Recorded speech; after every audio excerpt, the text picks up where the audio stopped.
Hoje, o Melhor e Mais Justo discute as ONGs no Brasil. As organizações não governamentais são reconhecidas em todo o mundo como parceiras importantes na formulação, transformação e implementação de políticas sociais. Que papel ou que papéis elas representam no atual cenário social, político, econômico e cultural do brasileiro, do Brasil? Então, a gente vem discutindo nos dois primeiros blocos de que as ONGs têm uma função definida na Constituição de 88, etc., não como ONG, mas a associação. Liberdade, né, de associação. A importância da sociedade civil, já foi dito aqui pelo Mário, da necessidade de empoderar a sociedade civil, né, e que isso é muito importante. Já falamos também que, por conta disso mesmo, é preciso aprimorar os mecanismos de controle social, os marcos legais, organizar para que, inclusive, ela não seja usada para outros fins que não para aqueles para qual ela foi criada. E aí, em que pé estamos e como é que vocês apontam para o futuro? Qual o futuro do terceiro setor? O que é preciso aprimorar? O que é preciso divulgar melhor e que já é feito muito bem e assim por diante? Lúcia. Bom, eu acredito num crescimento bastante grande do terceiro setor. O grande problema que nós temos é esse conceito de quem é que pertence ao terceiro setor aqui no Brasil. Pela via legal, como eu já havia dito, só é possível associação ou fundação privada sem fins lucrativos. Porque muitas vezes se depara com casa de apoio, instituto, instituição, várias siglas, mas o que define se é uma organização que pertence ao terceiro setor são os estatutos sociais dela e o claro objetivo, a finalidade pela qual ela foi instituída, qual é a área de atuação e que ela não terá finalidade lucrativa. Portanto, ela não distribuirá lucro, dividendos, resultados aos associados, instituidores ou não daquela organização, que venham se agregar a ela. Inclusive, se usa o termo superávit e não lucro no terceiro setor, que eu também questiono um pouco. Vamos falar de forma mais simples com a população, com as pessoas, porque elas têm uma tendência a dizer assim, vamos fazer uma OCIP? Eu tenho a minha OCIP. A organização não tem dono. Não tem dono, ela tem uma diretoria estatutária, ela tem um fim perene, às vezes ele é o próprio setor, o terceiro setor, ele é esquizoide, por exemplo, o Greenpeace. Qual é a visão do Greenpeace? É um dia acabar. Como? O dia que todo ser humano tiver consciência, foi o que você falou. Mas não dá para a gente passar por esse mundo com essa utopia. Não vai acontecer tão cedo. No Brasil nós estamos em franco crescimento. Graças a Deus o país caminhando a passos largos. Eu acho que nós temos... Eu também. Nós temos que profissionalizar o segmento mesmo, fazer essa lição de casa, ser parceiro do Estado, cobrar do Estado também políticas públicas mais claras e atendimento, porque o Estado já pensa as políticas públicas, ele manda de uma forma piramidal até. Mas ele transferiu hoje para os municípios a capacidade de criar, transfere recursos. E a experiência que eu posso deixar aqui dita é a seguinte, eu ouvi os dois lados. Eu ouvi o poder público, tá? O executivo, ouvi procuradorias, ouvi Ministério Público, atuei num conselho e sou advogado, estou num órgão de classe, a OAB, coordenando a primeira comissão no Brasil, que hoje nós temos inúmeras. É um segmento muito difícil, não há dúvida nenhuma, nós ainda temos muita coisa para ultrapassar, e esse aperto que está havendo com relação à prestação de contas, o segundo setor já sofreu. Agora é a vez do terceiro setor. E é necessário. E eles não estão se conformando com isso. E é necessário. Lógico que é necessário. Márcia. Prestação de contas é necessária, sim, mas tem que orientar as organizações.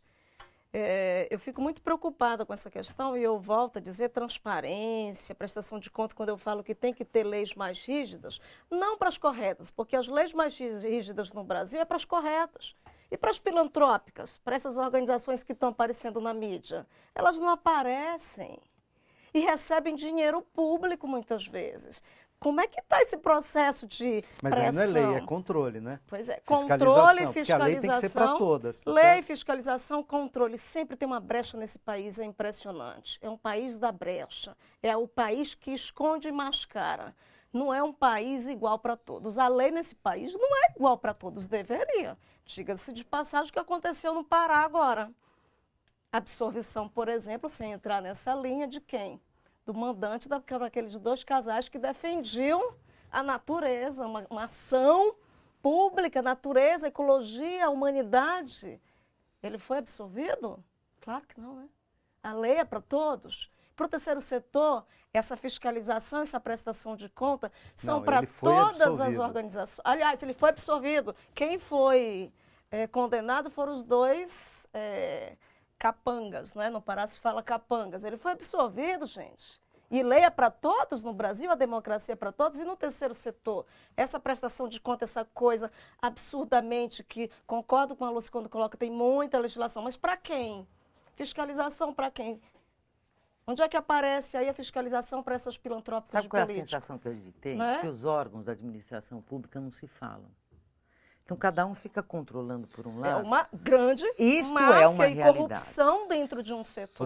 Falta sistema, não, falta sinergia. Por exemplo, o Bolsa Família, que aqui em São Paulo não tinha o Conselho Gestor, e eu lutei muito no final para instituir o Bolsa Família. Eu estou quase me arrependendo de ter feito isso aqui no Conselho Municipal de Assistência Social.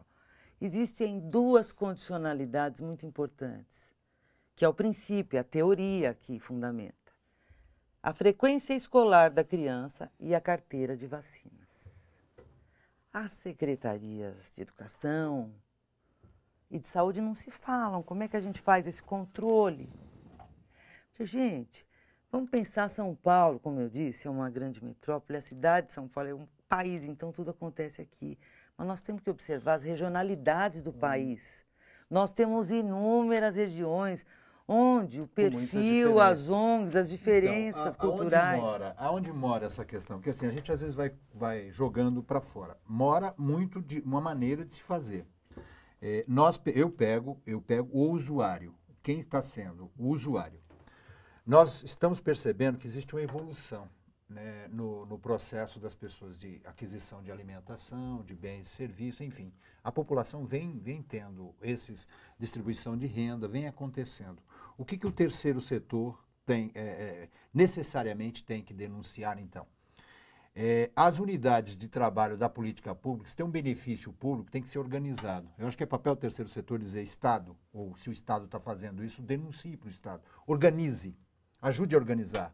Centralize, não fique por departamentos ou por secretarias.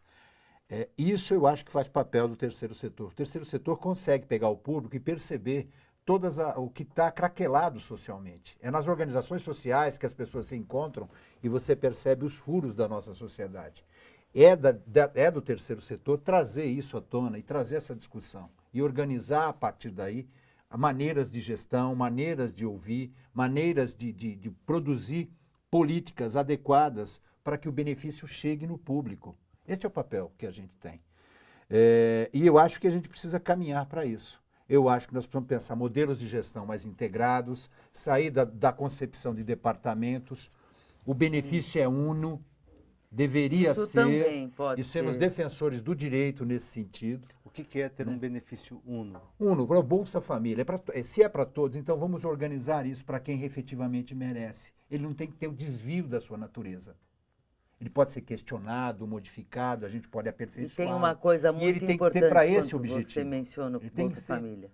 Que eu lembro, na época da redação desse regulamento, no próprio Conselho Municipal, a lei, salvo engano, que institui o Bolsa Família, fala que o benefício é cassado se não for cumpridas as condicionalidades, se houver fraude. Aí reside o problema. Porque não é para aquela família ficar eternamente dependendo do Bolsa Família. Esses projetos de pessoas mais vulneráveis tem que ser uma passagem, a pessoa tem que sair do sistema. Aquilo é para ajudar ela a sair daquele sistema que ela vive. Aí quando você fala, se não houver o cumprimento da condicionalidade, caça, você precisa do quê? De uma fiscalização efetiva. Eu vejo as Será? famílias. E mais, colocar na cabeça da família que ela não vai depender eternamente daquilo. Uma sociedade que pega e discute essa questão, uma sociedade que atua, como a gente atua nessa questão da lei, como é que essa família atua? Ela atua igual à sociedade. Ela atua abusando, achando brechas. Eu acho que o papel das organizações sociais é efetivamente recolocar essa linha ética de atuação, recolocar esse papel para o cidadão, realmente trabalhar para a organização social, não existir no sentido da dependência, mas no sentido de um cidadão autônomo. O próprio terceiro setor tem uma força tão grande que articular e mobilizar, ele não usa. Agora, como é que eu posso articular e mobilizar? Seja internamente o público da questão ética, de empoderar o público, ou inclusive de ter sustentabilidade organizacional, se eu não invisto em processos educativos. Eu não acredito em mudança, em evolução de um setor, sem investir em conhecimento, em processo educativo. Eu preciso reconhecer quem eu sou, isso só a educação dá, gente.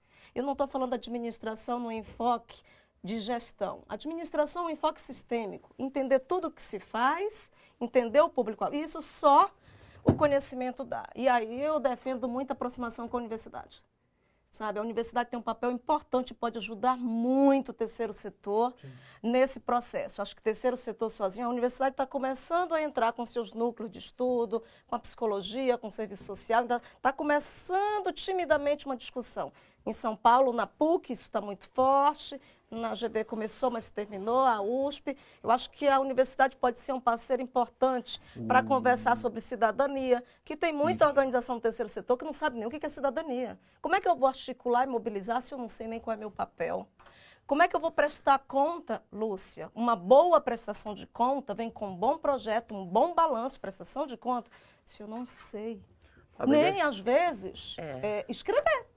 Tem organização que tem diretor que é analfabeto. Então, investir em processo educativo é fortalecer um setor que tem um potencial, eu diria, sem minimizar o Estado e a empresa, é um potencial muito maior do que o Estado e do que as empresas, porque trabalha com questões públicas, é sem fim lucrativo, ele tem um outro viés dentro de um sistema capitalista que é o nosso. Você sabia que ele emprega mais do que o setor automotivo, o terceiro setor? Sim, são muitas empresas, né? São muitas organizações. Espera, só uma coisa, porque a gente não vai ter muito tempo para trazer, a gente está se encaminhando para o final do programa e eu queria dar oportunidade ainda para os três falarem, mas só que tem que ser muito rapidamente. Então, vou fazer uma pergunta final e cada um tem aí em torno de 30 segundos para responder, para fazer os seus comentários finais. Que é a seguinte, se tivesse que escolher, então, uma prioridade, vimos, tem uma série de potencialidades, tem desafios, tem problemas. Qual é a prioridade para o terceiro setor? A prioridade é investimento em conhecimento, educação? A prioridade é uma prioridade no sentido de estabelecer os controles e a gestão? São as duas coisas?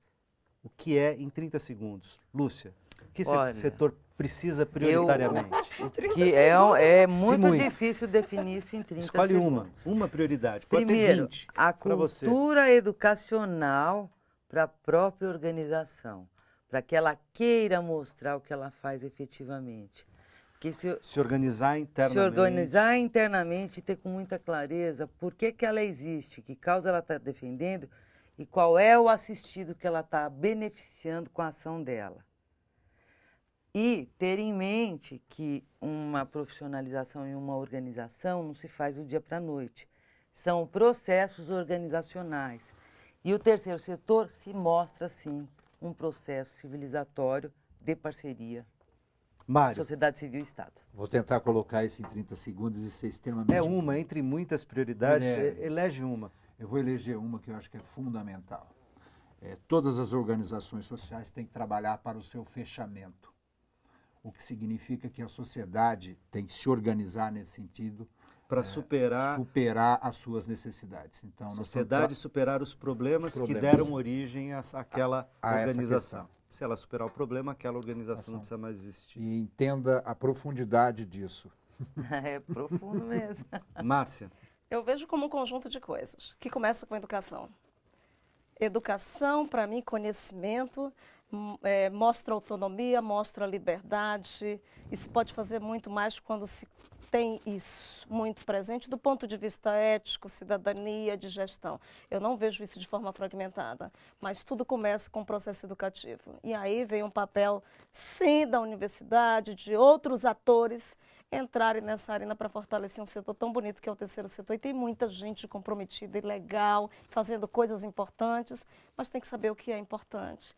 Avaliar o que é importante e o que é impacto. E isso, só o conhecimento, ele propicia. Não existe uma sociedade desenvolvida e um setor desenvolvido sem conhecimento. Maravilha, eu agradeço muito a presença de vocês. Sei que a gente podia continuar o debate, faremos outros programas oportunamente. Agradeço também a você que nos acompanhou até aqui. Logo, o conteúdo desse programa estará disponível no nosso portal, onde você pode sugerir temas e rever outros debates que a gente já fez por aqui. Acompanhe a nossa programação também pelas redes sociais, facebook.com/RedeTVT e pelo Twitter, @RedeTVT.